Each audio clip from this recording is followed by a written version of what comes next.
On part à Nice, on va découvrir une chapelière. Émilie, là-bas, exactement. Les chapelières, ces chapeaux sont réalisés à partir de laine de mouton qui sont élevés à quelques kilomètres de chez elle et teints grâce aux herbes et aux fleurs de sa région. Des créations, attention Laurent, 100% locales qui varient en fonction des saisons. Virginie Tumortiki l'a assisté le temps d'une journée.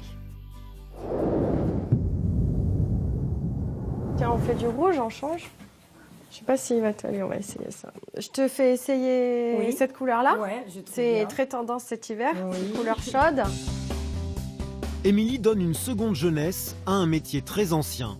Elle est feutrière et modiste. Elle crée des chapeaux en laine de mouton, des chapeaux colorés et tendance. C'est chaud, c'est agréable, c'est tout doux d'acheter un chapeau. Moi, à mon sens, c'est vraiment un grand plaisir. Il y en a certains qu'on ne met pas tous les jours, mais on les garde comme des bijoux parce que c'est vraiment des bijoux, c'est précieux. L'automne, c'est la saison où Émilie vend le plus. Les frileux se préparent pour l'hiver. Les chapeaux en feutre de laine sont très isolants, mais dans les deux sens. Isolant thermique qui va protéger d'un fort soleil en montagne, en altitude l'été. En même temps, en cas d'orage violent, comme il y a en montagne, ils sont au sec puisque l'eau coule. Le chapeau est vraiment déperlant et résiste longtemps à l'eau, à la neige aussi. Donc l'hiver, on le porte aussi volontiers puisqu'il nous protège du froid. L'atelier boutique d'Émilie se trouve à La Brigue, à 800 mètres d'altitude, dans la vallée de la Roya, au-dessus de Menton. Une région montagneuse, terre de tradition pastorale en pleine revalorisation. L'objectif d'Émilie est de fabriquer un chapeau 100% local. Alors, ça pique? Un peu. Elle achète une partie des toisons qu'elle travaille à Céline, jeune éleveuse qui redescend actuellement d'alpage.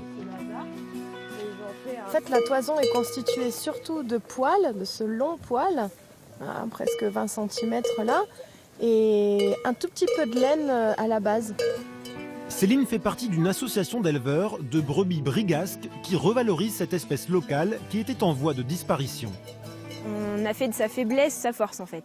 C'est une laine rustique qui n'est pas du tout fine, qui est très grossière, qui a beaucoup de poils et de jarres.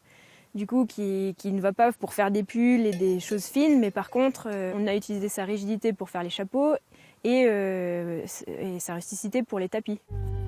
La vallée de la Roya est à la croisée des chemins des climats alpins et méditerranéens. Aussi ensoleillé que le littoral, avec 2700 heures de soleil par an en moyenne, mais avec des températures qui peuvent être glaciales. La brebis brigasque est habituée à devoir résister à ces écarts de température et à des orages violents l'été. Elle a développé une laine qui la protège de ce climat violent, à la fois très chaud ou très froid. Émilie s'est lancé un défi, valoriser cette laine qui était jetée il y a quelques années encore et en faire de beaux chapeaux. Pour moi, ça a du sens, ouais, de travailler main dans la main avec les éleveurs, valoriser leur production. Parce qu'ils font du fromage. Ils vendent du fromage, de la viande, et là, on valorise la laine ensemble. Et ça me fait vraiment plaisir et ça a beaucoup de sens, ouais. Dans son atelier, la créatrice commence un nouveau chapeau. Elle croise des bandes de laine de brebis brigasque pour l'extérieur du chapeau et des bandes de laine de brebis mérinos, plus douces, pour l'intérieur. Pour que les brins de laine s'accrochent entre eux, elle va les feutrer à la main, avec ce rouleau à feutrer traditionnel. Le feutre de laine a été découvert par les hommes des cavernes. Les premiers hommes pouvaient déjà trouver des mèches de laine, des fibres d'animaux sauvages dans les buissons.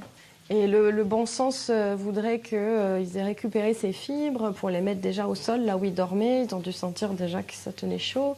Et ils ont dû observer que la laine, en dormant dessus, en la frottant, elle a dû déjà commencer à se feutrer. Après le feutrage, elle foule la laine à la main pour la faire rétrécir. Et ça se fait pas tout seul, donc ça se fait... c'est l'huile de coude, hein. C'est ce mouvement-là qui fait que ça rétrécit. Hein. L'été, je vais faire des chapeaux plus fins, plus légers. Voilà. Et l'hiver, peut-être des formes qui descendent bien sur les oreilles avec des laines très fines et très douces à l'intérieur, des modèles plus chauds pour l'hiver. Donc maintenant, il n'y a plus qu'à le teinter, si on le veut, en couleur. Pour la teinture, Émilie développe là encore son réseau local. Sur les hauteurs de la Brigue, Chila fait de la teinture végétale. Pour teindre un chapeau en orange, elle utilise de la poudre de garance rouge et des fleurs de camomille dont elle fait des décoctions. Ces fleurs typiques du sud de la France, elle les cueille dans son propre jardin tinctorial. La garance avec ses petits fruits noirs et la camomille des teinturiers, cousine de celle que l'on boit en tisane. J'habite dans un endroit idéal parce que je suis proche de la nature. Là, l'automne, c'est propice parce que voilà, il y a la récolte de la garance, il y a encore des fleurs. Après, je peux aussi récolter en hiver, mais plus des tiges, des lichens. Après 20 minutes de décoction, Chila mélange la garance rouge et la camomille jaune pour obtenir un bain orange dans lequel elle va mettre à tremper le futur chapeau d'Émilie. Allez. Voilà, ça commence à prendre doucement de la couleur. Déjà au premier trempage. Dans mon jardin, on a le bleu, le jaune et le rouge. Et à partir de ces couleurs primaires, on peut faire toutes les couleurs qu'on veut. 1 heure de trempage est nécessaire pour une coloration complète. Waouh! Bravo Chila! Les teintures chimiques, je sais que c'est très très polluant, ça a des conséquences sur nos rivières, sur nos écosystèmes. Donc si je peux trouver quelqu'un qui travaille de manière propre, on va dire, c'est-à-dire un minimum de pollution, d'impact sur la nature, c'est que du bonheur. En plus, elle s'installe dans la vallée, elle cultive elle-même ses plantes, c'est le top. De retour dans son atelier, notre chapelière 100% développement durable donne sa forme finale au chapeau teint par Chila. Avec de vieux moules de chapelier et toute sa créativité, elle contribue à la revalorisation de toute la filière laine dans la vallée de la Roya. À chaque fois, c'est une réussite, c'est un challenge, ouais, de partir d'une matière première où tout le monde vous dit ça vaut rien, je la jette, et puis en faire un beau produit fini que les gens s'arrachent. Bah, bien sûr, c'est un succès, on est tous contents. Il est 13h17, dernière ligne droite.